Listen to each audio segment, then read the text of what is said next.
Boa noite, pessoal. Esse é mais um Visões de Periferia. Estamos aqui para apresentar o Quilombo Periférico, né? Eu acho que tem tudo a ver com o nosso canal. Todas as outras candidaturas são importantes que a gente trouxe aqui, então, sem colocar nenhuma maior nem outra melhor, mas aqui tem o nome mais próximo do nosso canal, Quilombo Periférico, né? Então, é uma honra tê-los aqui no canal para apresentar a proposta, contar um pouco da história do Quilombo, o que significa essa candidatura. E é uma ótima oportunidade aqui para que o eleitor conheça, né, suas propostas e conheça o seu projeto. É um projeto diferente, é um projeto inclusivo, é um projeto de representatividade. Então, eu vou colocar aqui o Ivânio aqui para falar do nosso Apoia-se, que é super importante, né? É isso que faz com que a gente consiga manter esse trabalho aqui no canal, porque somos um grupo de trabalhadores. Eu vou colocar o Ivânio aqui para fazer essa chamada, porque ele gosta muito de fazer essa chamada. Boa noite, tudo bem, gente? Como é que vocês estão? Então é isso. Vim aqui humildemente pedir esse apoia-se, que é o que vai ajudar esse canal a ir para frente. A gente tem condições melhores para estar fazendo um vídeo cada vez melhor para vocês. E hoje a gente tem essa galera que vai estar com a gente aí, falando sobre o projeto deles, um projeto interessante, que inclusive que é coletivo, tá? Que é o Júlio, que é assistente social, a Vânia, que é professora, e a Célia, que é do MST. Então, eles formam o Quilombo Periférico. Então, assim, é uma galera que vem para mostrar o trabalho deles, né, para a gente conhecer e ter mais opções de voto. E uma novidade também, né? Pessoas novas no poder para estar representando a gente que precisa tanto dessas pessoas aí. Beleza? Então, agora eu vou passar para o Fábio. Então, não se esqueça do Apoia-se, tá? Sempre fico meio perdido de pedir isso, sempre é o Jânio que faz essa parte aí. Então, não esqueça do Apoia-se, isso aí vai ajudar muito a gente e vai levar a nossa voz para mais longe aí, para mais pessoas que, né, estão precisando de entender algumas coisas aí, então a gente está aqui para falar um pouco sobre isso. Beleza? Vamos lá, Fábio. Bom, já deixei aqui o link do Apoia-se aqui no primeiro comentário, né? A gente espera que a gente tenha outros comentários aí, gente que entrar ao vivo aí e puder fazer perguntas, né, e participar desse não é bem um debate, mas para a gente conhecer um pouquinho mais, né? Então, provocar o candidato para que ele possa mostrar os seus posicionamentos sobre os diversos assuntos, né? A gente vai ter, durante essa live aqui, alguns vídeos de algumas pessoas que enviaram vídeos com algumas perguntas para o Quilombo. Então, o Quilombo, ele desperta o interesse, né, do público. É um projeto diferente.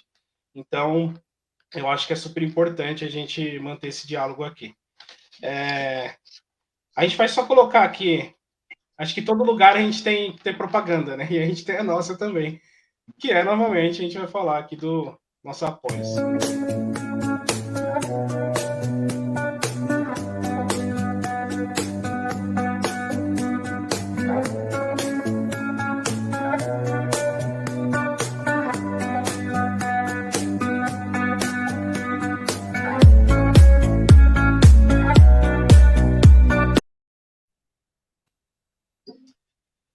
Bom, gente, agora chegou a hora, né? Sem mais delongas, a gente vai colocar aqui a professora Vânia. Seja bem-vinda, Vânia. Na primeira etapa, eu vou falar o que significa o nosso projeto e você vai me falar o que significa o projeto do Quilombo. O projeto Visões de Periferia, ele veio com o intuito de a gente conversar com o senso comum. Porque a gente viu, em 2018, que a extrema-direita avançou e penetrou algumas áreas da sociedade que nós mesmos na periferia não conseguimos penetrar.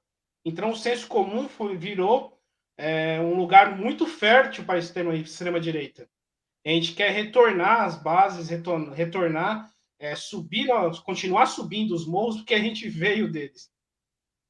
E a gente deixou de ser um locutor, ser o caminho para essas pessoas. Então, o projeto do Visões de Periferia é isso.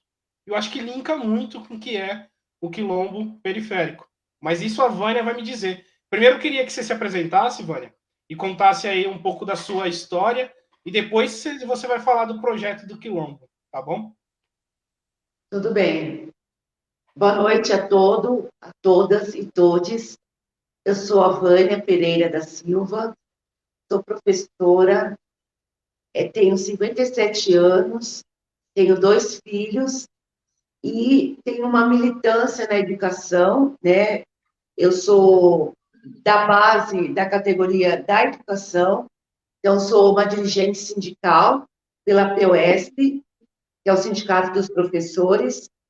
Eu estou desde 1988 nessa carreira, e em 2017, em janeiro de 2017, eu me aposentei da sala de aula, mas não me aposentei das lutas.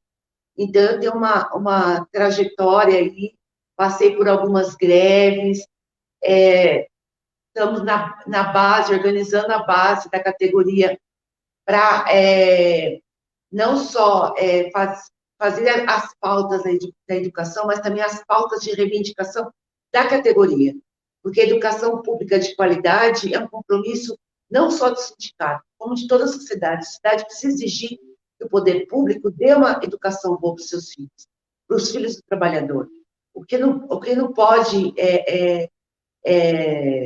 colocar nesse horizonte que as duas lutas saiam do foco, elas têm que andar juntas. Então, no mesmo tempo que a categoria da educação luta pela educação pública de qualidade, ela também luta pela as suas necessidades básicas quanto trabalhador da educação. E, nesse sentido, eu venho aí iniciando em 1988 no Estado, em 1989, eu participo da primeira greve dos professores. Foi uma greve dura, uma greve bastante pesada, mas a gente teve alguns ganhos, né? Quanto categoria, nós reivindicávamos naquela época uma adequação do piso, nós reivindicamos também o Vale Alimentação, e aí, aos poucos, nós fomos, né, introduzindo mais itens na pauta de reivindicação. E aí, a gente passa por um processo aí que o Fábio pontuou bem, que é a questão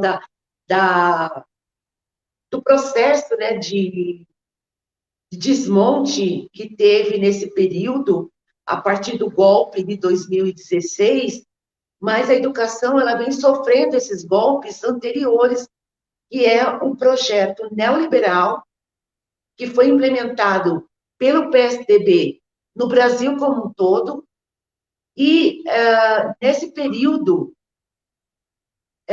o Estado de São Paulo também começa a ser gerido pelo PSDB. Então, as políticas neoliberais de sucateamento da educação e do desmantelamento de todos os trabalhadores do serviço público começa nesse processo, né? Então, a gente tem aí, em 2007, um momento em que o governo do Mário Covas, né, junto com a Rose Neubauer, que na época era a secretária de Educação, vários ataques à categoria. E ele chegou ao ponto, né, de colocar os professores, e os professores iriam, no final do ano, aqueles que não eram professores concursados, chamados professores efetivos, seriam demitidos, que é um do projeto. Então, no projeto neoliberal, enxugar a máquina, né? Então, enxuga a máquina tão bem, sem ver a quem vai doer. E, no caso, aí, os trabalhadores, eles ficariam sem os seus direitos básicos, que seria, no caso, as férias proporcionais e as férias integral e o 13º proporcional. Então, ele traria um prejuízo financeiro. E a categoria fez um levante, fomos todos para a Assembleia Legislativa, e, nesse momento, foi uma Assembleia muito grande, o volume de professores na rua tamanho que eu estava ainda virando aí, saindo, entrando na Brigadeiro e consegui visualizar a passeata que já estava no alto da Avenida Brigadeiro. E quando eu chego na ponta da Brigadeiro, eu visualizo um mar de gente nas ruas. E ao chegar no MASP, foi retirado o projeto, né? Esse projeto que ia demitir os professores não concursados.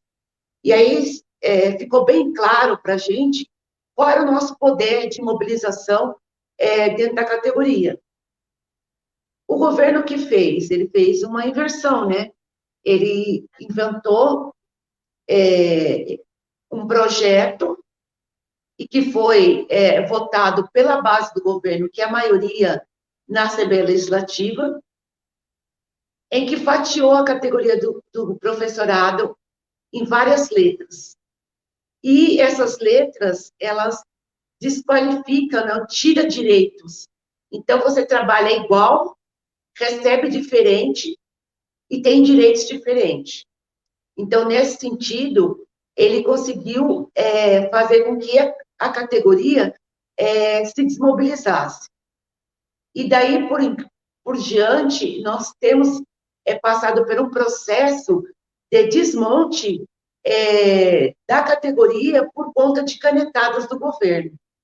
Mas eu queria colocar aqui que esse projeto neoliberal, esse projeto de desmonte da categoria da educação, ele vai acabar, né? Então, nós temos aí uma perspectiva da eleição de um governo progressista, né?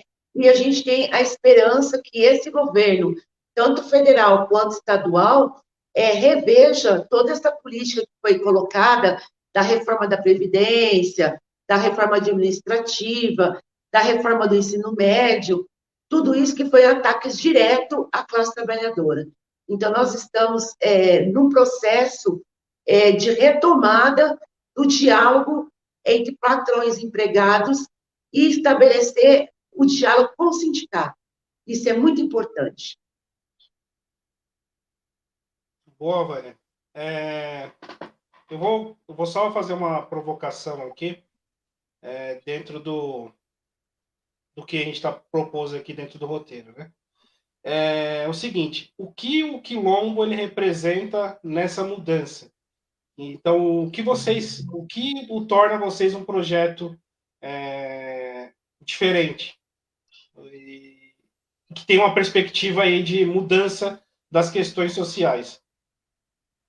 Bom, para dialogar sobre isso, eu vou falar um pouco do histórico da formação do periférico. Então, nós tínhamos aí alguns protagonistas em vários territórios na cidade de São Paulo, pessoas que eram ligadas à cultura, ao movimento da infância e juventude, na questão LGBT, nas questões das regiões de matriz africana, dos movimentos negros, e essas pessoas estavam, cada uma no seu território, fazendo esse embate, fazendo essa luta. Junto a esse grupo, que eles crescem dentro do movimento da Educafro, né, são iniciados na Educafro, eles, a partir de um determinado momento, né, da conjuntura, há uma ruptura nesse projeto da Educafro e é criado a Uniafro, tá? Que essas pessoas, na pessoa de maior expressividade na sociedade, seria Douglas Belchior, né? Então, ele é um dos principais idealizadores da Uniafro, e aí, nesse processo da fundação da Uniafro, ele leva com ele pessoas como Elaine Mineiro, né? O Alex, né? Ele leva o Ovelha. Então, são pessoas que a gente coloca aqui. Lá na construção da Uniafro, são protagonistas, porque nos seus territórios conseguiram formar núcleos, né, de formação, de educação de base, né, de educação de base naquele território, preparatório para o vestibular. Qual a importância disso, né?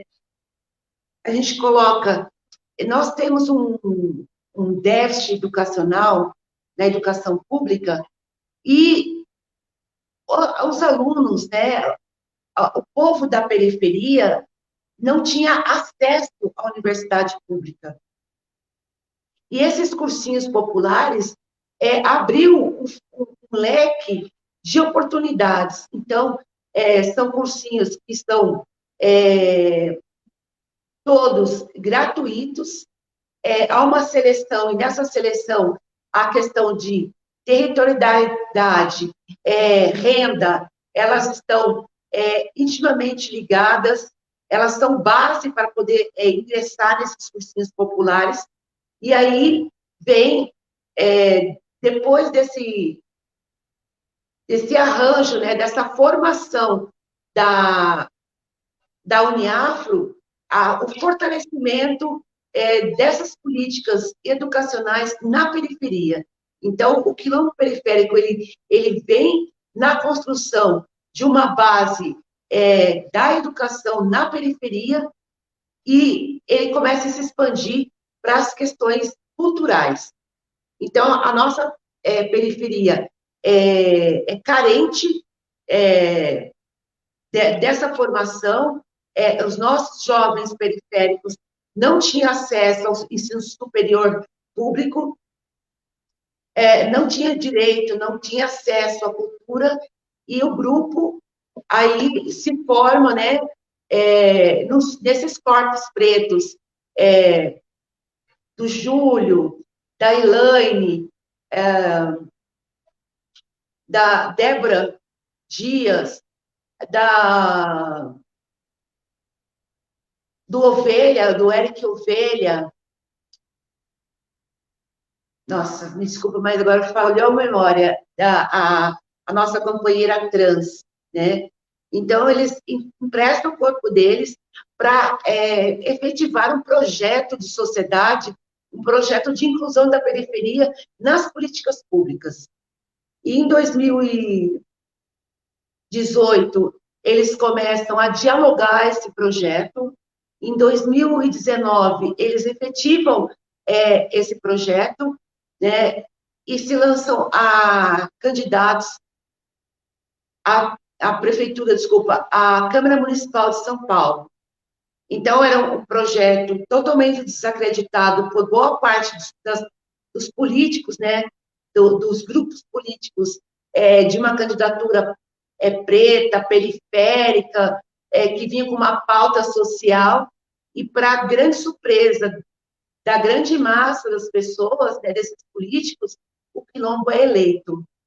O quilombo é eleito e traz toda essa questão da ancestralidade e do avanço das políticas públicas para as periferias. Isso foi um grande avanço. Então, não é pouca coisa construir um projeto para a periferia com a periferia. Então, não é um projeto que vem pronto, que é parlamentar, que todo mundo se reuniu, fez aquele projeto e vai lá e implanta. Não, foi escutando a base, né, se aproximando dessa base, fazendo esses movimentos, vendo as necessidades dessa periferia, e aí se concretizou. E aí, a tal importância, né, de aquilombar, né, que a gente costuma colocar, aquilombar nesse momento seria a gente colocar uma resistência, né, da periferia contra tudo aquilo que foi negado a ela. Então, a periferia hoje está no levante pelo quilombo, exigindo políticas públicas dos políticos. Então, nós precisamos reforçar, intensificar esse projeto para além da Câmara Municipal de São Paulo. Estamos trazendo esse projeto agora para a Leste. Então, esse projeto do quilombo periférico vai expandir para todo o estado, porque não é só a periferia da cidade de São Paulo, nós temos as várias periferias que estão oriundas de políticas públicas. Um exemplo disso é aqui em Mogi das Cruzes, onde eu moro, né, onde os companheiros que estão aí nos assistindo pode dialogar o quanto é carente a nossa periferia, né? Nós temos uma aluna aqui que foi formada pela Uniafro, passou na Federal do Rio de Janeiro e não tinha condições, né? É uma jovem de Jundiapeba, passou no curso de medicina e a gente fez todos os esforços, vaquinha, tudo, porque o poder público, às vezes, a gente dá as condições do aluno adentrar a essa universidade pública, mas o Estado não garante a permanência dele, não tem condições de se manter lá. Então, a gente tem que, dentro desse projeto, para além de colocar os jovens dentro das universidades públicas, nós vamos lutar por políticas públicas de permanência dele. Então, tem que dar condições de alimentação, transporte, moradia, para esses jovens permanecerem e se formar. Aí sim a gente vai estar falando de uma reparação para essa camada da sociedade. Muito bom, Vânia. Assim, é muito gratificante, né? A gente conhecer o projeto e ver a dimensão, né? Ver que ele vai além do que a gente imagina, né? Por mais eu conheço a Vânia pessoalmente, né? E conheço a atuação dela na cidade de Mogi das Cruzes. Uma excelente professora, né? Eu, quando iniciei o curso de serviço social, foi a primeira pessoa que eu pensei que me socorreu ali de pronto. Ela teve uma paciência enorme. Eu lembro que ela me ligou, acho que umas 9h30 da noite, né, Vânia? E ficou quase uma hora no telefone. Ela me deu uma aula ali com toda a paciência do mundo, cansada, no final do dia. E eu fiquei impressionado, porque assim, eu tinha falado muito pouco com a Vânia naquele momento, né? Até então, acho que foi a conversa mais longa que eu tive com ela, foi uma aula, e foi excelente esse dia. Mas é isso, então é admirável mesmo esse projeto. Eu vou só passar a bola para o Ivânio, porque com certeza nesse período aí ele deve ter alguma questão que ele queira colocar, mesmo que esteja fora do roteiro que a gente propôs aqui, mas eu sei que ele deve ter alguma coisa que ele queira entender aí do projeto. Vai lá, Ivânio, pode perguntar.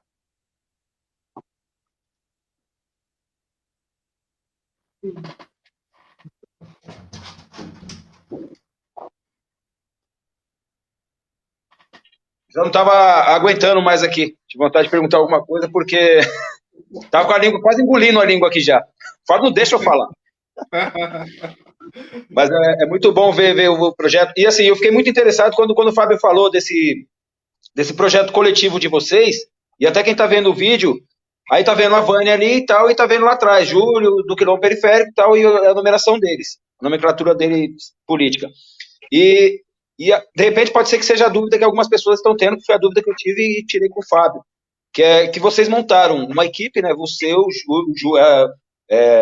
Você, Vânia, Júlio e a Célia montaram essa equipe e ganhando essa chapa. Quem fica como titular é o Júlio, no caso, e vocês vão ser assessores, vão estar assessorando e dando mais força ainda para o Júlio, no caso, que está lá e correndo atrás em várias vertentes aí, né? Do que a gente mais precisa. E muito interessante nas suas falas aí foi a questão desse como a gente cede. A gente está sempre cedendo para estar ajudando o próximo, sempre estando buscando fazer alguma coisa que seja, que nem o Fábio acabou de falar agora, que precisou e na hora lembrou de você, e você já foi prontamente para ajudar ele, e esses cursinhos que você falou, populares aí, que ajuda muita galera aí, e sendo de graça.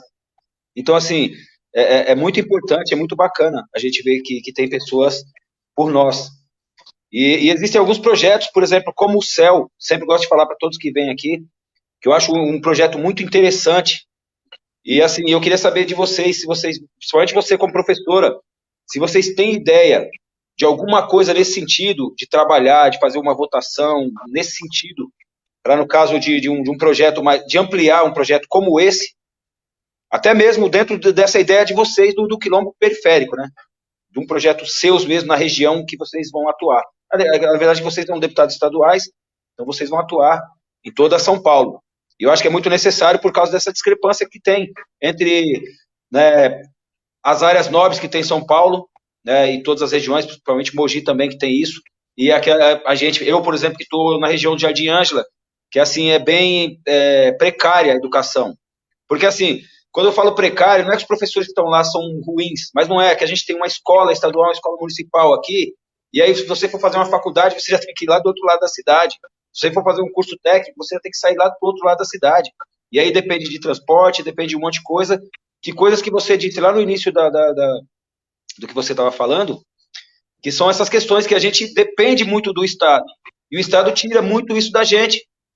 Quer dizer, a gente está desconcentrado, está deslocado, né? A gente, pô, estuda aqui, tem que fazer uma faculdade lá longe, tem que fazer um curso lá longe. E se os caras vão lá e cortam esse, por exemplo, um vale transporte, pronto, já prejudicou. Então já desestimulou a gente tentar buscar alguma coisa, algum objetivo. E já fica mais difícil. E levam essas crianças, esses jovens, muitas vezes para os caminhos das drogas e para os caminhos do crime, né? Muitas vezes. Infelizmente. Mesmo a gente estando aqui tentando fazer com que isso mude. E que você pensa sobre isso, nessa questão mais assim, mais do seu lado aí, educacional aí. Olha, só antes de você responder, eu vou colocar aqui o Jânio, que ele acabou de chegar aqui na live, e aí eu vou pedir só para ele se apresentar aqui para vocês, e aí você já responde, que o Ivan ele faz perguntas longas, né? Então eu sei que vai levar tempo. Então, Você faz praticamente uma palestra, meu Deus do céu. Faz uma palestra. Boa noite, boa noite. Boa noite, Vânia. Boa noite, Fábio. Boa noite, Vânio. Eu sou o Jânio Trajano, também faço parte do canal Visões de Periferia. Estou aqui de Portugal, estou um pouco longe. Acabei de chegar do trabalho. Peço desculpa por não ter conseguido chegar no horário da live, mas já está conseguindo acompanhar um pouquinho. Prazer, uma honra ter vocês aqui. Podem continuar aí o papo. Estou aqui só a bons ouvidos.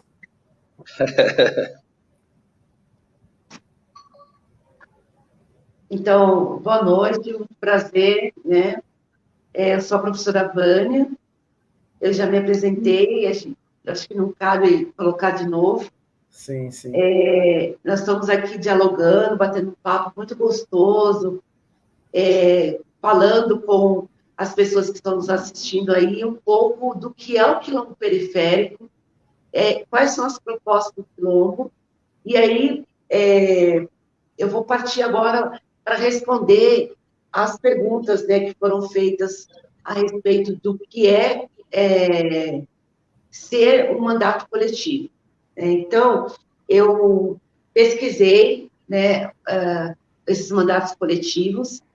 O primeiro mandato coletivo que teve no Brasil foi em 94, e depois caiu para o esquecimento, e ele ressurge em 2012, tá?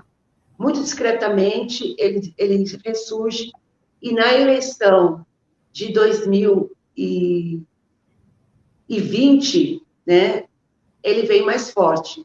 Aliás, em 2018, né, porque a gente tem na Assembleia Legislativa algumas bancadas, né, e era um projeto, né, tem a sua finalidade de unir várias pessoas que têm vários projetos diferentes num único mandato. Tá? Então, por exemplo, eu defendo algumas pautas, né, da sociedade, eu defendo todas, mas as minhas pautas prioritárias são as questões educacionais e as questões das mulheres, com recorte aí da questão do racismo. Então, vou discutir a questão da educação antirracista e da mulher negra. Então, isso tem que ficar bem claro que a gente precisa, quando emprestar o seu corpo preto para um projeto, poder dialogar com os seus. E os meus, que são aqueles que foram proibidos, né, foram tirados direito lá na abolição da escravatura, que, na verdade, ninguém pode dizer que foi uma canetada e que deu uma liberdade para os negros, isso não é verdade. A história, né, que deveria ser contada nas escolas é bem diferente disso. Então, a gente tem que colocar essa vertente lá dentro da escola. De que forma? Então, eu não vou emprestar o meu corpo preto para falar sobre educação, que não seja aquela educação a verdadeira, que paute as questões racistas que forem imputadas para a nossa população. Os nossos jovens negros não se reconhecem nesse processo educacional, porque eles não se enxergam na história. Quando a criança negra escuta falar de outro negro na educação, é simplesmente falar da questão da abolição e acabou. Então, no nosso projeto, a gente tem que resgatar todos os negros que ajudaram a construir a história do Brasil. E ter lá que no período da escravidão, ir para os quilombos não era simplesmente um lugar de fugir e esconder, era um espaço de resistência. E isso não é ensinado. Os nossos alunos pretos não sabem quem é Lélia Gonçalves, não sabem quem é Milton Santos, não sabem quem é Abdias de Nascimento. Todas essas pessoas pretas, importantes na história do Brasil, importantes na sociedade, são escondidas. E é esse projeto que eu vou colocar o meu corpo preto para fazer esse recorte na educação. Que a gente tenha, de fato, uma educação antirracista e que seja trabalhado os conteúdos que está preconizado lá na Lei 10.639 e na 11.645. Então, enquanto a gente não tratar, de fato, o racismo como um fator em que divide a sociedade, onde alguns têm alguns privilégios pela cor da pele e outros são colocados à margem da sociedade pelo mesmo fato da cor da pele. Então, esse recorte eu quero fazer. Eu quero trabalhar, hoje eu estou presidenta do Conselho Municipal de Direito das Mulheres aqui de Mogi das Cruzes, e tenho essa preocupação de levar essa pauta com esse recorte racial também, porque as mulheres negras são as maiores vítimas do abandono, do desemprego, nós que sofremos mais na pandemia, os nossos filhos negros que são perseguidos, né, pelo aparato da segurança pública. Então, nesse sentido, a gente tem que fazer, sim, uma política sempre com recorte racial. E aí, a outra pergunta que o companheiro colocou, dos mandatos coletivos, eles não são reconhecidos, né? O TSE não reconhece a candidatura múltipla em uma única chapa. Então, se faz necessário ter um cabeça de chapa, que no nosso caso é o Júlio, né? Então, o Júlio vai aparecer a foto dele na urna, quando o eleitor digitar o nosso número, vai aparecer o Júlio, e nós três seremos eleitos, e nós denominamos co-deputados, tá? Tanto o Júlio, quanto a Célia, quanto eu, seremos co-deputados, tá? Isso é uma organização interna da mandata, que a gente tem, assim que eleitos, sentar e fazer nosso planejamento, mas existe na esquerda do Brasil esse viés aí, quando você se trata das candidaturas coletivas. Ninguém é o deputado o excelente, nós somos todos co-deputados. Então, a gente tem esse recorte.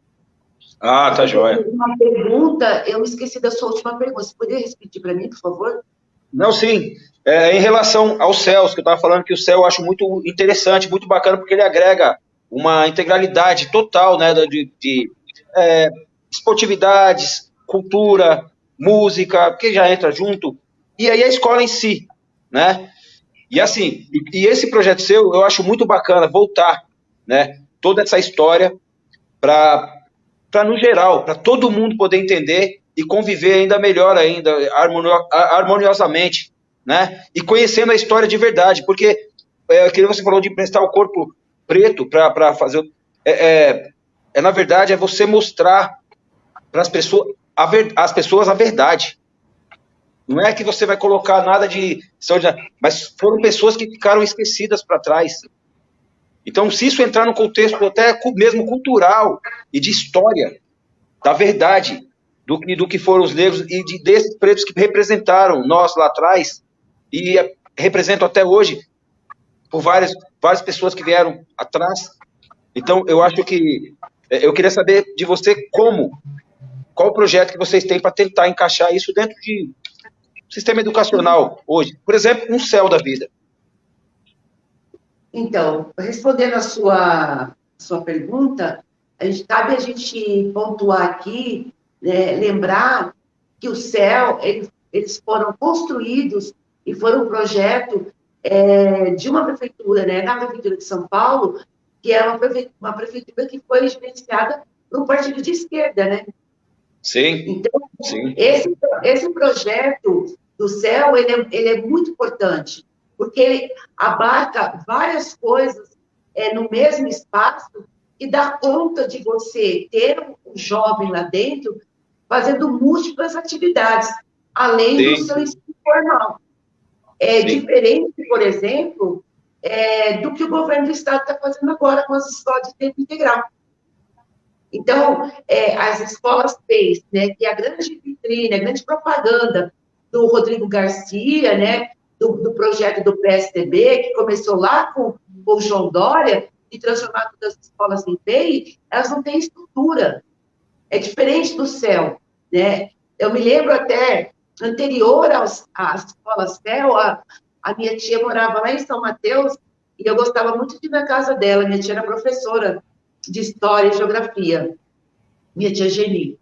E perto da casa dela tinha uma escola da Prefeitura de São Paulo, com uma estrutura não tão, né, requinta de sofisticação que tem o CEL, com teatro, laboratório, mas era uma escola bem ampla e ela tinha um recurso que a maioria das escolas não tinha, que ela tinha uma piscina com aula de natação. Então, olha o nível da coisa, né? E aí você coloca um prédio público, né? Vou dar um exemplo aqui, nós temos escolas que estão aqui em Mogi com 50, 60 anos de construção. Aí você faz um projeto de escola de tempo integral num espaço que foi idealizado há 50 anos atrás, simplesmente para ter sala de aula, com um projeto que vai incluir. Onde estão os laboratórios? Onde estão as salas interativas? Onde estão os espaços, né, que vai agregar valor à educação? Não tem. Então, é um projeto que cai no vazio, mesmo porque não leva em consideração a especificidade do público. Por exemplo, a escola PEI, para o aluno do ensino médio, é muito penosa para eles, porque o aluno do ensino médio, da periferia, principalmente, eles estão todos já borbulhando para trabalhar, para criar recurso, para ajudar a família, para o sustento. Aí fala assim, o menor não pode trabalhar, mas não fui eu, professora Vânia, que criou o Jovem Aprendiz. É uma política que é defendida por nós pensadores, né, militantes de esquerda, porque a gente precisa, sim, dar oportunidade, só que não existe jovem aprendiz à noite. O jovem aprendiz é no período da manhã e tarde, e esses alunos que estão na escola de tempo integral, eles não conseguem fazer um jovem aprendiz. Né? Então, a gente precisa criar mecanismos para a permanência desse aluno na escola, mas com uma escola de qualidade. E que ele tenha a oportunidade de ter recurso financeiro, ajudar suas famílias. O projeto de escola integral é um projeto do sindicato. Nós, quanto educadores, nós defendemos a escola de tempo integral, mas não no modelo que o Estado está implantando. Então, a escola, ao modo do CEL, que são as escolas de São Paulo, que tem toda uma estrutura que, infelizmente, a gente tem relatos de alguns companheiros que trabalham na rede, que a política do PSDB, ao chegar nesses espaços, tem também desqualificado e rebaixado o nível da escola CEL. Então, a gente precisa tomar cuidado, ter atento a essas políticas públicas de educação, para que a gente não caia nas mesmas searas que o Estado colocou a educação. Então, eu acho que o projeto é bom, o CEL é um projeto muito bom, mas a gente tem que tentar melhorar o que já tem, e não piorar como é a política de desmonte do PSDB. Sim, é verdade. E porque, que nem você falou, está só no município de São Paulo. Não tem ampliação. Então, quer dizer, não houve interesse, né? Não houve interesse. A esquerda fez um projeto que era bacana, piloto, que, assim, que deixa com que as crianças, os jovens, eles saiam da criminalidade, do mundo das drogas, por exemplo, e eles não ampliaram, não tiveram interesse. Acabou ali com a Marta ali, ficou alguma coisa, o Haddad voltou de novo, fez mais alguma coisa, mas parou no tempo. Não adianta você ter uma estrutura física se você não tem como fazer isso funcionar de verdade e de uma maneira, né, no âmbito até federal. Vou deixar o Jânio falar aqui, o Fábio aqui, senão a gente toma muito tempo. Mas obrigado, viu, Vânia? Achei muito bacana. Eu só vou passar agora a próxima etapa, que a gente tem 4 vídeos perguntas, né? São vídeos curtos, de no máximo aí 2 minutos cada um. E são perguntas de algumas pessoas que acompanham o canal e algumas pessoas novas que se interessaram pelo projeto, né? Então eu vou subir o primeiro vídeo, que é uma pergunta direto do quilômetro periférico, e aí a Vânia já entra com a resposta, tá bom? Eu gostaria de saber como fazer para tratar sobre o preconceito que se tem ainda hoje com os povos indígenas nas redes sociais, como eu vejo no... O vídeo deu uma travada aqui, eu vou tentar subir de novo, tá? Eu gostaria de saber como fazer para tratar sobre o preconceito que se tem ainda hoje com os povos indígenas nas redes sociais, como... Eu vou tentar colocar o outro aqui para ver se ele sobe, tá bom? Meu nome é Tiago, eu gostaria de saber como manter uma educação de qualidade com o foco da inclusão que nós temos hoje em dia. De ter pessoas... O vídeo não está subindo. Vamos continuar aqui. Eu vou passar para o Jânio, que provavelmente ele já deve ter alguma pergunta em mente, alguma coisa que ele queira saber sobre o projeto. E aí depois a gente tenta colocar os vídeos novamente. Boa noite. Eu queria mudar um pouco. Vocês estão falando de educação, eu acho bem importante, mas eu gostaria de mudar um pouco desse tema da educação e pular um pouco para o tema da segurança pública, principalmente da Polícia Militar do Estado de São Paulo. Eu queria saber se vocês têm algum projeto para mudar a estrutura da Polícia Militar, até porque é uma polícia racista que foi criada exclusivamente para combater o negro, entre aspas, quando ganhou a liberdade, e tinha muitos negros que estavam nas ruas, e a gente sabe que a Polícia Militar foi criada justamente para proteger os barões que estavam sem os seus escravos. Então, a Polícia Militar, até hoje, tem essa cultura de tratar o negro diferente do jeito que ele trata o branco, independente da sua classe social, porque muitas pessoas defendem que tem que existir uma proteção com a condição social, e a gente sabe que não, que tem o racismo impregnado nisso. Então, não importa se existir 2 pessoas pobres, um negro e um branco, a Polícia Militar vai tratar diferente. Ele vai tratar diferente o branco do negro. Então, isso já está na cultura da Polícia Militar. E é muito difícil você combater isso com um tipo de... prendi um polícia, ou puni um polícia, expulsei um policial da instituição. Isso não vai acabar com o problema. porque já está na cultura da instituição o tratamento que eles têm sobre os negros. Eu gostaria de saber se vocês têm algum projeto para tentar mudar essa cultura da polícia militar, que é muito danosa para nós que somos negros e já sofremos muito com isso. Então, Daniel, a polícia militar, ela tem os moldes do período da escravidão. Ela faz um papel de capitão do mato, né? Então, o capitão do mato, ele foi contratado pelo senhor para perseguir, para ir atrás dos negros. E essa lógica racista, ela se perpetua na sociedade, né?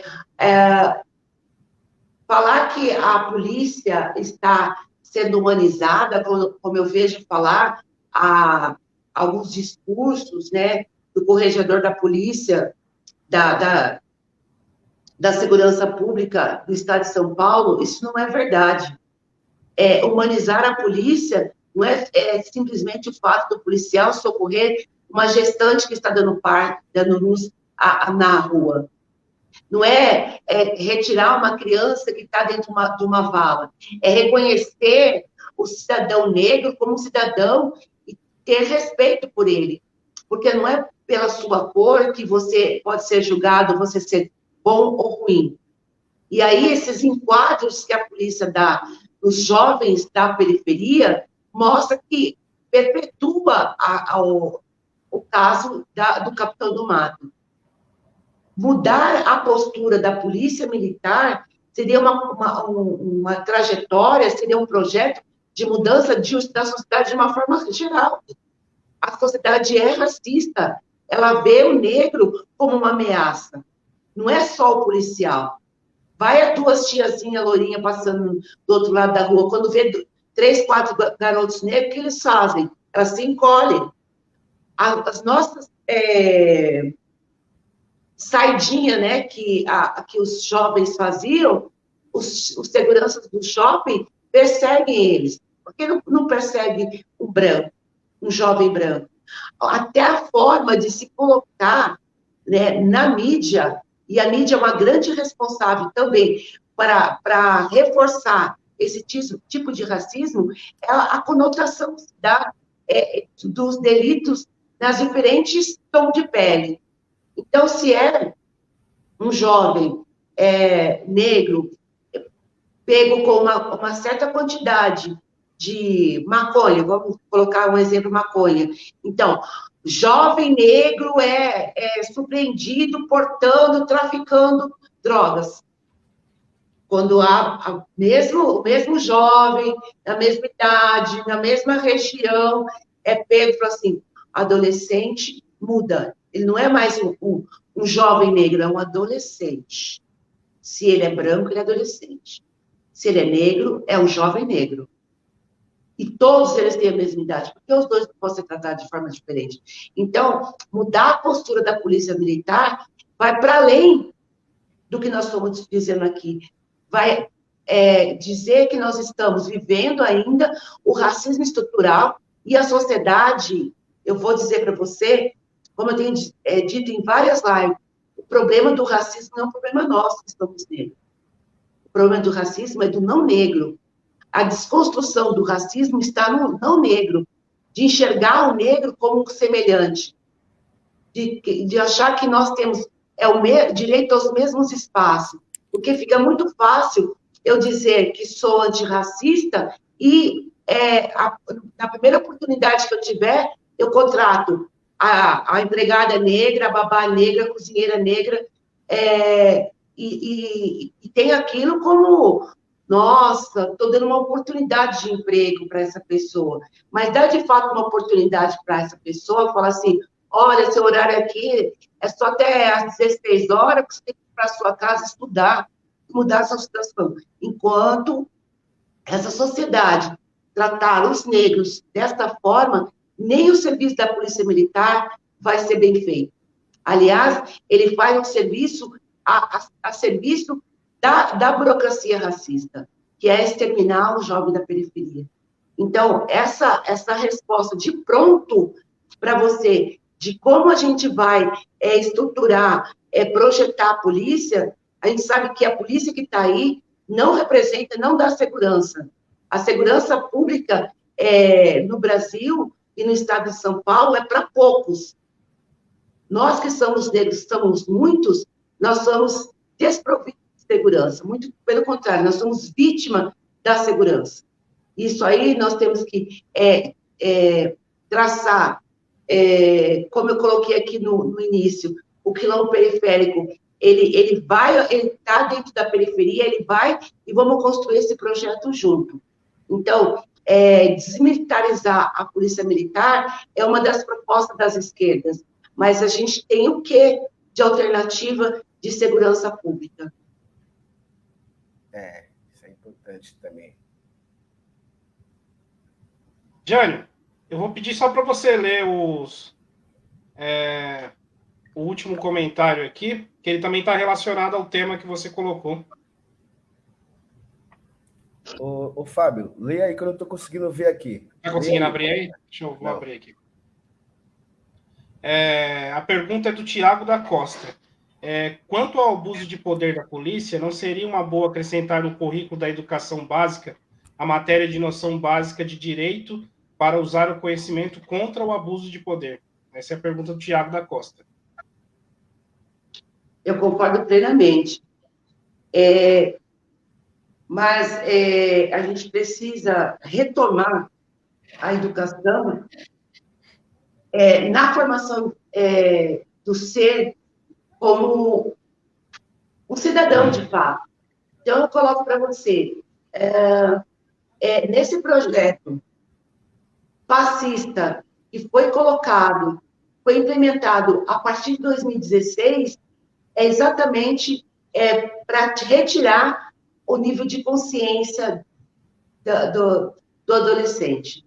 Um exemplo disso nós temos no ensino médio as matérias de filosofia e sociologia. O que veio nesse período?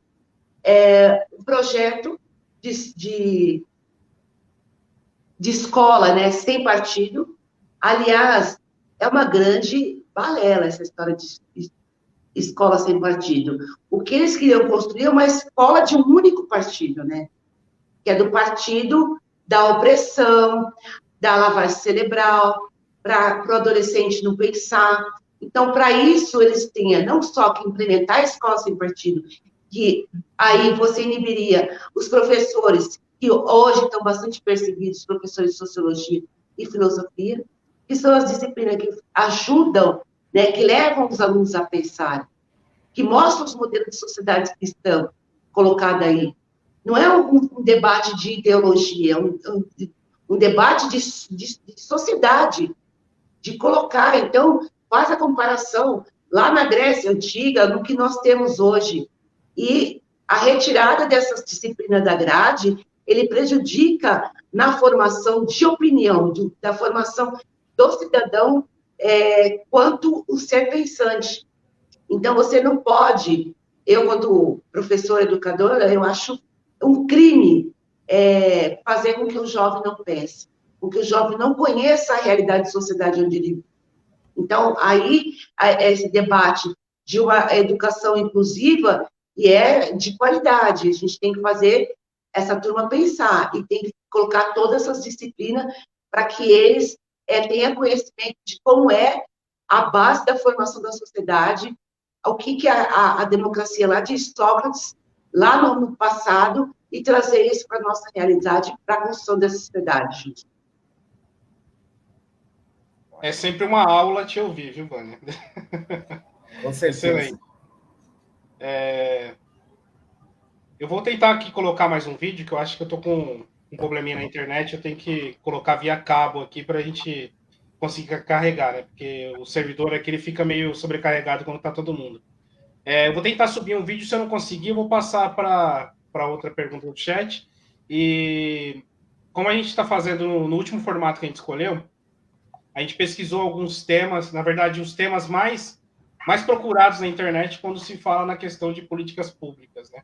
Então, a gente tem uns temas aqui que a gente está aqui para sorteio. Então, depois eu vou sortear um desses temas para que você possa falar sobre a proposta do Quilombo para esse tema. Então, vai estar diversos. Entre eles vai estar segurança pública, vai estar habitação, vai estar LGBTQIA+, e vai estar diversos desses temas que são populares nas redes. Antes disso, eu vou tentar subir aqui um vídeo. Se eu conseguir, eu subo os próximos também. E aí a gente dá continuidade.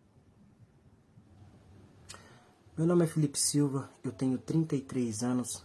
Atualmente participo de alguns projetos voltados para a área da moradia. Um deles se chama Das Senzala às Favelas. Também atuo na ocupação. Gente, pelo jeito aqui, vídeo hoje ele não vai subir. Hoje eu tô com problema para subir esses vídeos. Mas eu vou passar então para a próxima fase da live. A gente já está chegando aqui a 55 minutos. E eu vou passar agora para o sorteio de temas, se todos concordarem aí.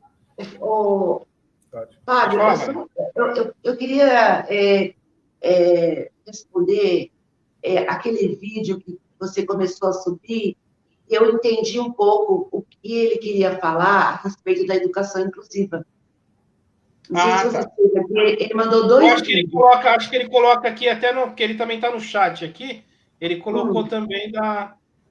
Deixa eu ver aqui se eu acho se é a mesma coisa. Gostaria de saber como manter uma educação de qualidade na educação básica, mesmo mantendo a questão da inclusão de pessoas com deficiência dentro da sala de aula. Não sei se se linka com. Eu concordo. Pode responder. A educação pública de qualidade é aquilo que a gente luta todos os dias. Mas, na questão da inclusão, existe um projeto de lei, projeto não, é uma lei que coloca a quantidade de alunos em sala de aula na presença de um aluno que seja especial, né, que tenha necessidades especiais. E ela não é cumprida. Então, eu vou dar um exemplo. Eu tinha um aluno autista, ele tinha o espectro autista e tinha mais duas deficiências intelectuais. E ele estudava numa sala com 38 alunos. Então, quando ele começava a surtar e andar pela sala de um lado para o outro, aquilo não era bom nem para ele e nem para os alunos. Então, o que falta para o governo do Estado de São Paulo é colocar em prática as necessidades dos alunos com necessidades especiais. Fazer uma educação inclusiva de verdade. Não existe condições de você trabalhar o aluno com necessidades especiais dentro de uma sala com 40 alunos. Então, eles têm que ter o direito, e não é só tem uma pessoa que acompanha esse aluno. Essa pessoa que acompanha ele é só para acompanhar, não é para ajudar ele nas suas dificuldades, na parte intelectual. Não é para isso que eles chamam os cuidadores, é só para cuidar. Então, dificilmente você vai tirar alguma coisa, vai acrescentar. Então, para que essa educação inclusiva para esses alunos, de fato, estabeleça a socialização junto com os demais alunos, e que ele tenha o aprendizado, ele precisa dar atenção especial para ele. Não é numa sala superlotada, como são as salas de aula hoje, que nós vamos ajudar esse aluno a conquistar, a atravessar os degraus que ele precisa para o seu aprendizado.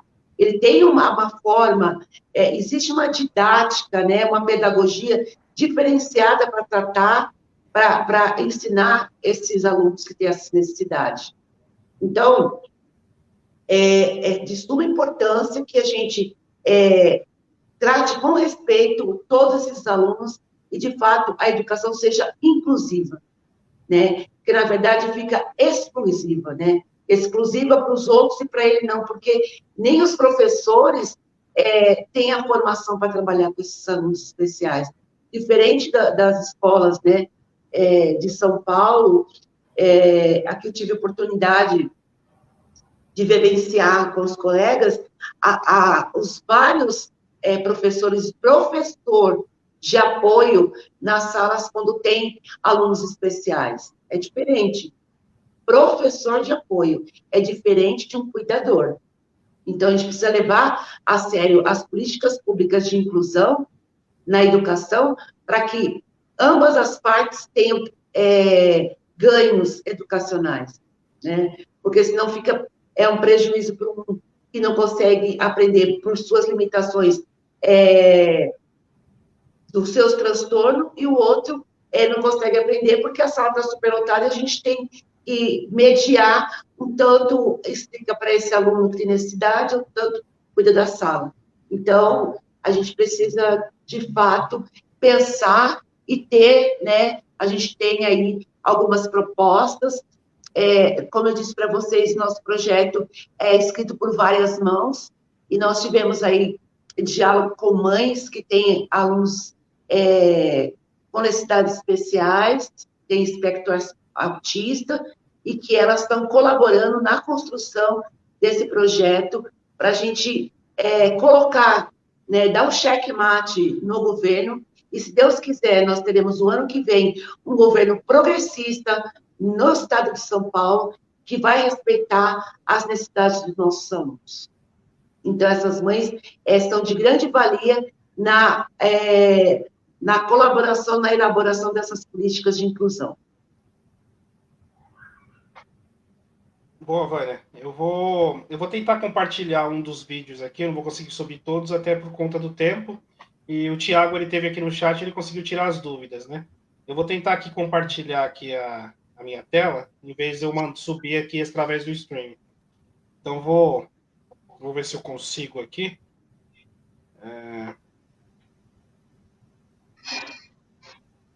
Compartilhar a tela.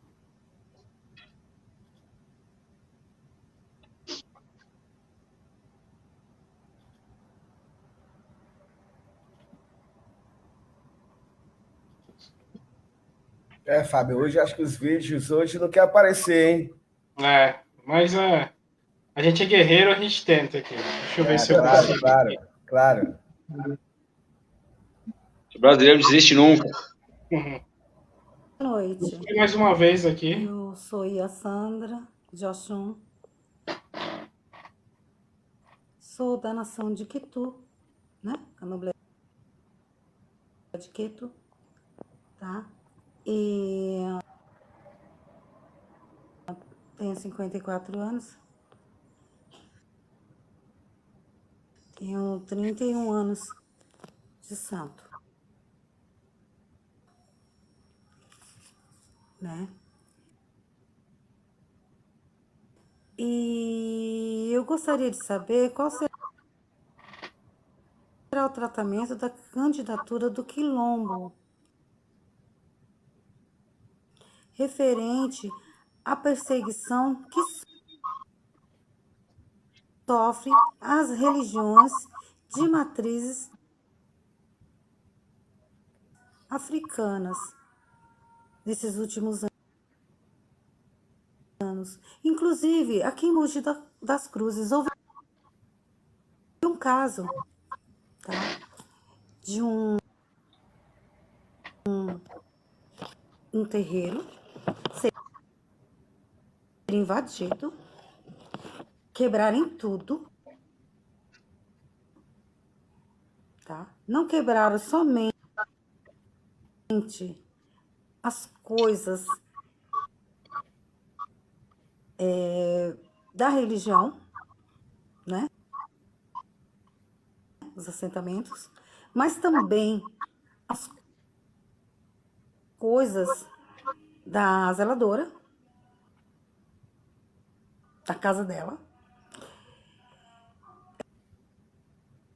Ela ficou tão apavorada que ela não denunciou, tá? Porque coagiram ela, né? Ela teve medo, não pôde expressar, não pôde denunciar denunciar. E houve outros casos. É bom, acho que deu para entender, apesar da dificuldade do vídeo estava travando. E acredito que a Vânia conhece sobre esses casos aqui, porque ele aconteceu em Mogi das Cruzes. Então a Sandra ela gostaria de saber como eu assisti o vídeo na íntegra, faltava alguns segundos para terminar. Ela queria saber o posicionamento do Quilombo para esse combate, né, esse preconceito religioso que se atenuou aí após a gente viver quase que uma teocracia aqui no Brasil, né? É quase isso que a gente está vivendo. Em Mogi das Cruzes não é nada diferente, né? A gente sabe que a gestão aqui de Mogi das Cruzes, o quanto eles têm um apelo aí para uma religião única. Eu queria pedir a benção, Mucuyu, do Baxé, a mãe, e dizer que o nosso Júlio, né, o Júlio César do Quilombo, ele é um babalorixá. Nós temos essa pauta, né, das questões das religiões de matriz africana fortemente dentro do projeto. Nesse caminhar aí da campanha, a gente tem visitado alguns terreiros, alguns pais de santo, tivemos há 2 semanas atrás no Urubagé, na casa do pai Sidney, lá em Suzano, e nós temos sim que combater, né, o racismo religioso, né, a intolerância religiosa, ela tal qual o racismo, ela vinha meio que sutilmente, né, meio escondido. E a partir de 2020, acabou sendo escancarado. E aqui em Mogi, tem o Axé Mogi, né? Eu participei de algumas atividades do Axé Mogi. O Axé Mogi tinha um grupo de WhatsApp, né, onde organizava as coisas, e o Babá fechou o grupo, nunca mais teve, e eu estou lá no Axé Itaquá, né? E eu me lembro que na última eleição, antes da meia-noite, né, quando já tinha dado por certo a eleição do inominável, o pai de santo foi espancado em Itacoaxetuba e outro no Itaim, né? Então, para ver o quanto que essas pessoas estavam escondidas nos seus casulos, esperando um momento que se colocasse na presidência do Brasil uma aberração, né, para abrir as portas para tudo quanto é tipo de perseguições das religiões, desculpa, de matriz africana. Então, mãe, eu queria deixar bem claro para a senhora que nós temos um compromisso para além do quilombo, né? Porque Júlio César de Andrade, cabeça de chapa, é um babalorixá, e nós temos que fazer projetos, fazer conscientização da importância, porque atacar uma casa de axé não é só destruir, como foi feito aqui em Mogi. A mãe de santo me procurou, eu tenho ela no WhatsApp, ela perguntou e falou que ficou com medo, que ia voltar para César de Souza, para no outro local onde ela já tinha estado, morado, e tinha seu terreiro lá, e eu perguntei para ela se ela queria uma ajuda, e exatamente como foi colocado aqui, ela se sentiu acuada e não quis, né? E falou que pediria minha ajuda se caso viesse a precisar. Até hoje ela não me procurou mais para falar essas demandas, mas dizer que, independente do quilombo sair vencedor em 2 de outubro, no dia 3 de outubro nós estaremos com os nossos projetos antirracista, nossos projetos contra a intolerância religiosa, contra todo esse fascismo que tem na sociedade, que oprime as pessoas de colocar, né, comungar a sua fé. Parece que o Brasil, onde lá na Constituição diz que é um país laico, virou um país da Bíblia, né? E quando não é na Bíblia, resolve na bala. E isso nós não queremos. Nós queremos dialogar e que todas as religiões vivam em harmonia. Exatamente isso.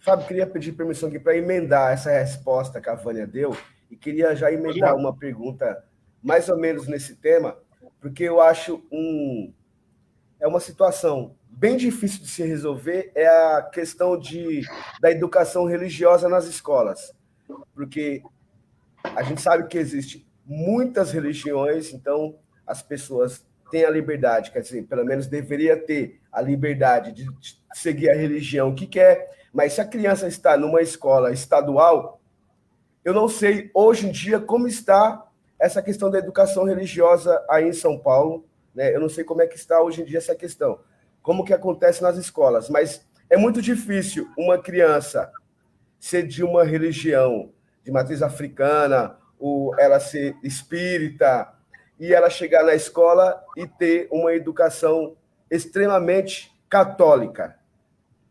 Como que fica a situação dessa criança na escola? É muito difícil.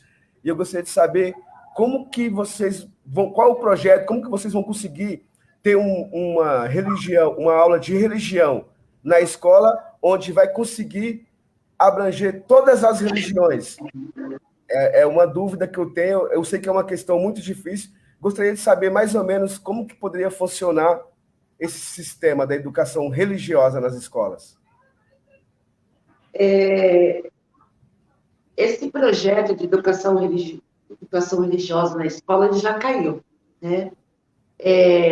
Foi um curto período e houve uma pressão muito grande de todos os lados, porque o Estado não é laico. Se o Estado é laico, cada um tem a sua formação religiosa dentro da família. A escola não precisa, não pode fazer esse tipo de colocação, porque dentro de uma sala de aula, como você mesmo disse, são múltiplas religiões, e a gente não pode favorecer uma em detrimento da outra. Então, esse projeto já caiu, não existe mais, ele era inviável, não existe condições alguma para que esse projeto vingasse, porque nós mesmos, sindicatos, nós sempre fomos contra esse tal do ensino religioso, porque se o professor, por exemplo, fosse evangélico, ele ia pregar a Bíblia, mas ele tem um aluno judeu, ele tem um aluno da Umbanda, ele tem um aluno do Candomblé, ele tem um aluno católico. Não dá para levar a religião para dentro da escola. Religião é uma coisa para se tratar lá na família deles, lá entre eles, entre os seus pares. Né? Eu quero falar sobre um santo, um orixá. Eu não vou conversar com quem é da Igreja Católica, que não sabe nem o que é orixá, não sabe quem é Yansan, não sabe quem é Nanã, não sabe quem é Ogum. Eu tenho que conversar esse assunto com quem é da minha religião. Agora, levar esse assunto para que todos os alunos saibam, não. Agora, a gente tem que fazer, sim, que dentro da educação antirracista, a gente tem que colocar que existe, que os nossos negros, que os nossos tinham religiões, e eles foram obrigados pelo Senhor a cultuar os santos católicos. Portanto, em Santa Bárbara, São Lázaro é o Mulu, e aí vem o tal do sincretismo religioso. Isso, quando você vai estudar as questões da cultura africana, há de se dizer. Isso não quer dizer que o aluno vai, a partir daquela aula, ele vai ter uma manifestação espiritual, seja em que orixá que seja. Isso não é verdade. Isso é tratar de conhecimento de um povo que foi invisibilizado pelo processo da escravatura. Eu, Vânia, e acho que os meus 2 colegas de chapa, que somos negros, não somos descendentes de escravos. eu sou descendente de um povo que foi escravizado, né? E a gente tem que, desculpa, deixar bem claro isso, que explicar a importância da religiosidade para o povo africano, da sua ancestralidade, é diferente do que você ensinar religião. É diferente. São duas coisas bastante distintas. Então, o ensino de religião não existe mais nas escolas do Estado. Bom, Vânia, agora a gente já está encaminhando aqui para o momento final. A gente, até por conta também do tempo, né? A gente está com 1h15, eu sei que... Mas, Fábio, estava tão bom, pensei que nós íamos conversar um pouco direto com o Thales. A gente continua. Nosso papo de educação antirracista. Ó, se depender do Ivânio, do Jânio, a gente continua mais horas, não tem problema. Se me der espaço, é 4 horas, hein? Agenda ao longo da manhã. Mas eu vou colocar aqui agora o sorteio, que é sobre os temas, né, mais falados nas redes. Então, eu vou colocar aqui, vou fazer o sorteio dos temas para que você possa falar sobre o que o Quilombo pensa sobre esse sorteio. Hoje está menos chique do que no último, né? Eu estou com um saquinho aqui com todos os temas. Então, Por isso eu apoio-se, gente. Pela a situação desse pretinho do carro. O Apoia-se pode ajudar a gente. O Apoia-se, pelo amor de Deus, ajuda a gente aí. Mas isso é Visões de Periferia, é feito com carinho para vocês. Então, Você pegou o baleiro do mercadinho do lado aí, meu. Oi? Você pegou o baleiro do mercadinho do lado aí, meu. Não, o baleiro, aquele baleiro lá virou conserva, então agora hoje ficou no saquinho mesmo. Ó, o tema hoje foi sorteado aqui, não sei se dá para ver, é segurança pública, tá? O que o Quilombo pensa sobre segurança pública? A gente sabe, né? Todas as questões foram faladas sobre o que é a polícia militar, né? A gente sempre... Acho que era bom até falar sobre desmilitarização, que é um tema muito polêmico, que a maioria das pessoas não entende, né, o que significa. Mas eu queria saber o que o Quilombo pensa sobre segurança pública. Qual é o projeto, se ele existe, como que ele está sendo encaminhado. Fábio, eu já coloquei anteriormente que essa polícia que está aí não oferece segurança, né? Ela é mais uma polícia repressora do que, de fato, proteger o cidadão. As maiores vítimas da polícia é o jovem negro, é a população negra, e a periferia fica sem ter resguardo nenhum. Então, nós precisamos, antes de adoecer, curar. Nós precisamos de ter uma profilaxia.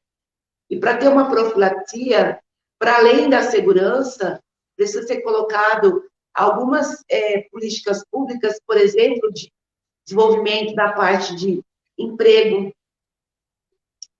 Para quem é jovem, o seu primeiro emprego, uma educação pública boa, ter direito a lazer. Então, aquilo que é base lá na Constituição, né? Educação, saúde, transporte, moradia, esses investimentos precisam ser dados de fato. Porque ir para dentro dos nossos territórios, simplesmente mostrar que o poder público está ali, mas a gente sabe de que forma que ele está chegando ali, que é para reprimir, não é segurança pública. Segurança pública vai para além disso. Então, a gente precisa melhorar as políticas públicas e mudar a forma, né, de se colocar essas políticas públicas na prática, porque a política pública que está colocada até hoje, ela serve para assegurar patrimônio da burguesia e para reprimir a periferia. Essa é a grande verdade. Então, nós precisamos de um projeto que abarque todo mundo, que todo mundo tem direito à segurança, e não à repressão, do jeito que é colocada aí. Muito bom, Vânia. É impressionante, assim, não impressionante porque eu não espero, mas a clareza que você coloca todos os pontos assim é excepcional. fica muito claro para a gente o que é preciso ser feito e como ser feito. A gente precisa de mais pessoas com essa vontade e essa disposição de fazer, né? A gente sempre fala que a gente não precisa inventar a roda, né? A gente não precisa inventar a roda. A gente só precisa fazer ela girar. Porque as coisas estão aí. Os projetos estão aí, pessoas boas e capacitadas estão aí. Só falta realmente o senso comum entender quem são essas pessoas que lutam pelos direitos delas e pela segurança delas, né? E por tudo, né? Que faz parte da base da vida delas. Eu vou abrir agora para o Jânio e para o Ivânio, para que eles possam colocar agora o que eles quiserem mais saber sobre esse projeto, para a gente encaminhar aqui já para os finalmente, né?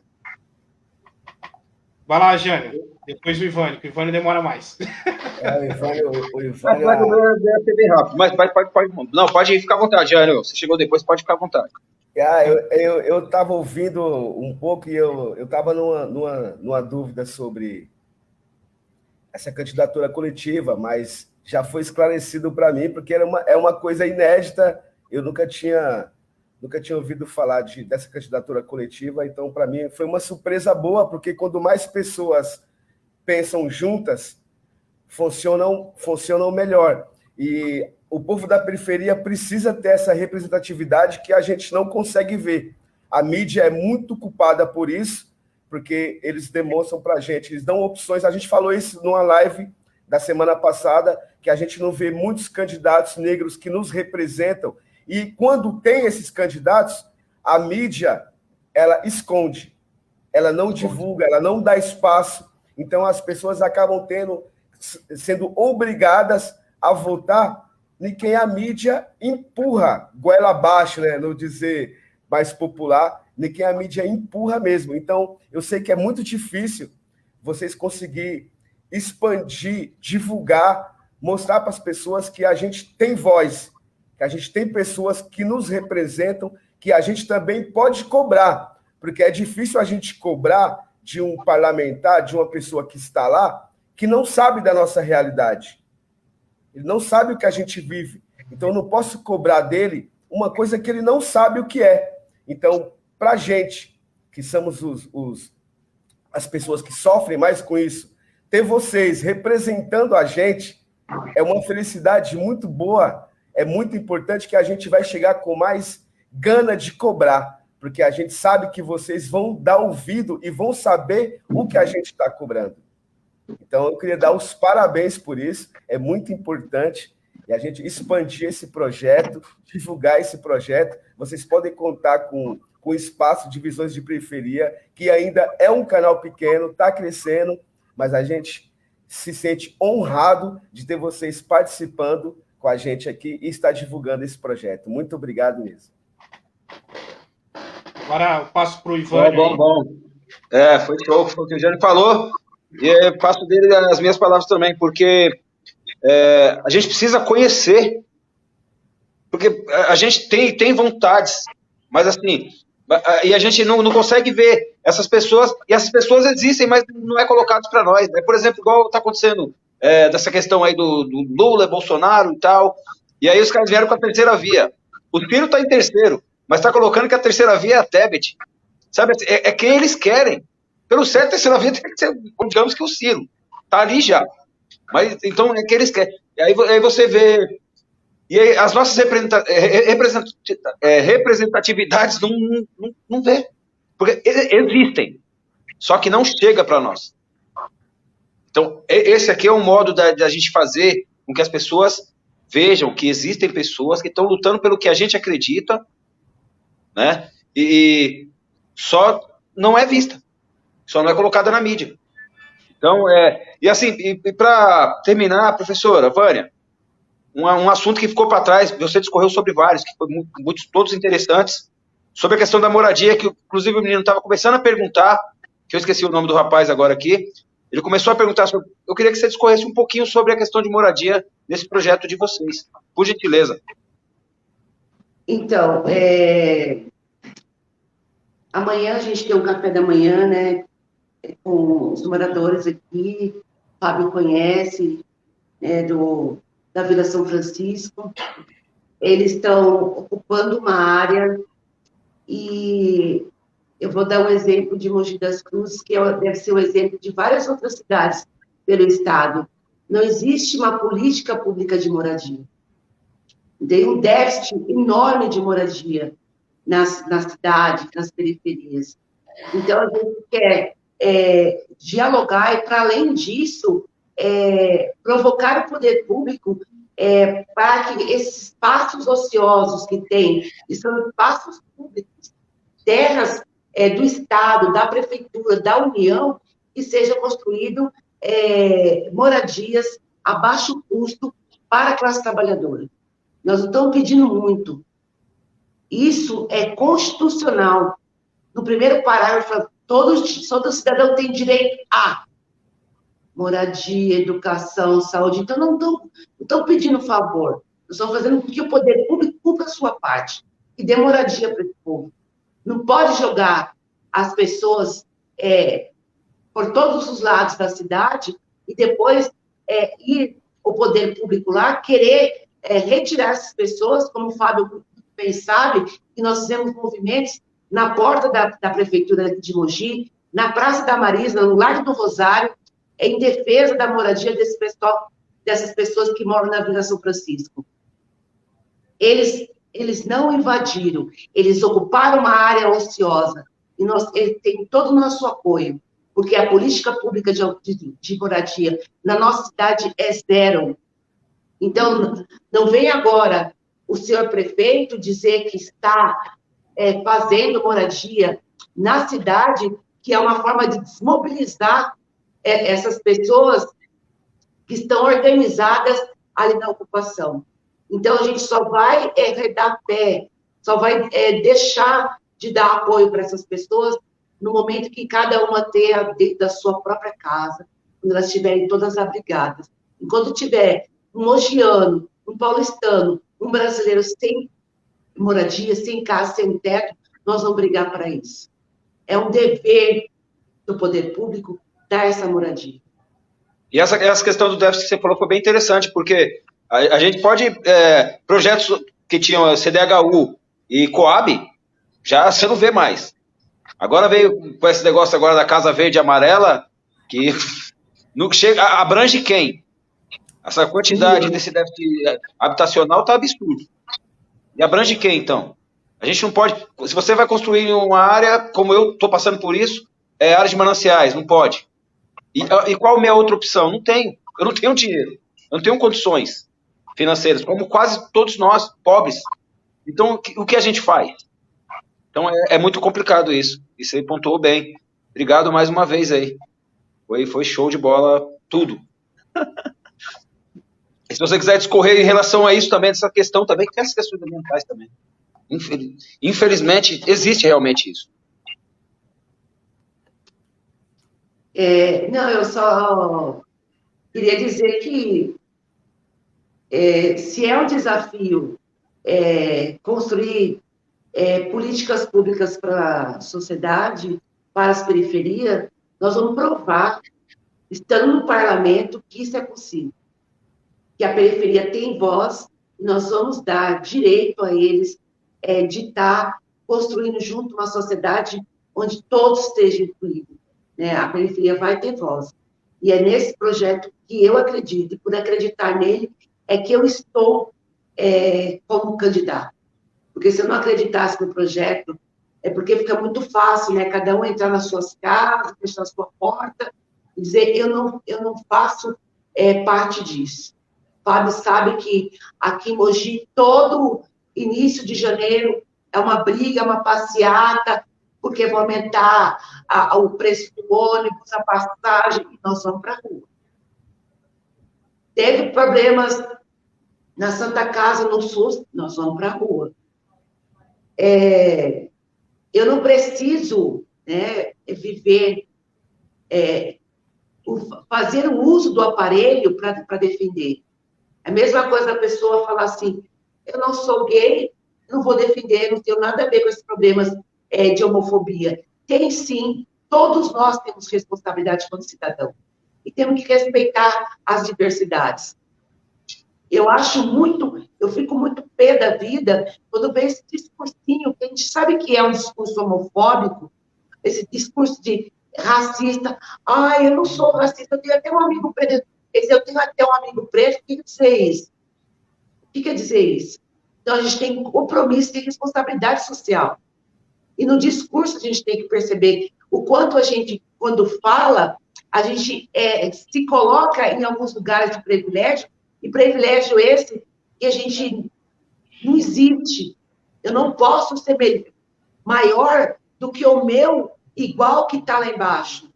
Porque isso não é socialismo. O socialismo é quando nós estamos caminhando todos juntos. A gente pode ter diferenças, mas a gente não pode ter exclusão dentro da sociedade. Diferenças a gente sempre vai ter, mas que essas diferenças não traga privilégio para um e o nada para o outro. Isso, para mim, não é uma construção de sociedade. Não é, essa é a sociedade capitalista que está aí, né? Essa selva, e não é essa selva que eu quero para a construção do país. Se querem aí, eles vão ficar querendo. Nós temos um projeto, a partir de 2023, que é um projeto para toda a sociedade, e não para alguns. Obrigado, Vânia. Foi um prazer imenso receber você aqui. Vou passar para o Fábio, tá bom? E quando quiser voltar, fica sempre à vontade, negocia com o Fábio aí. E volta para a gente bater um papo mais tranquilo aí. Eu queria só uma palavrinha antes de encerrar. Eu queria justificar a ausência dos meus companheiros, né? O Júlio está numa agenda, né, fora de São Paulo, está bem no interior, então teve dificuldades aí para entrar na sala, para poder estar dialogando com a gente. E a Célia está aqui, ela está passando mal, ela comeu alguma coisa que não caiu bem, mas são companheiros valorosos, que estão na luta, que estão na construção desse projeto, eu acredito, e por isso eu caminho do lado deles. Então, eu queria deixar aqui, desculpa para todos aí que estão nos assistindo, a ausência dos companheiros, por motivos diferentes, não pôde estar aqui na frente, espero ter dado conta de ter dialogado com vocês. Legal, boa. Vai lá, Fábio. Muito obrigado, Vânia, pela presença. E não tem problema, espero encontrar vocês de novo aqui no canal já eleitos, né? Já no mandato.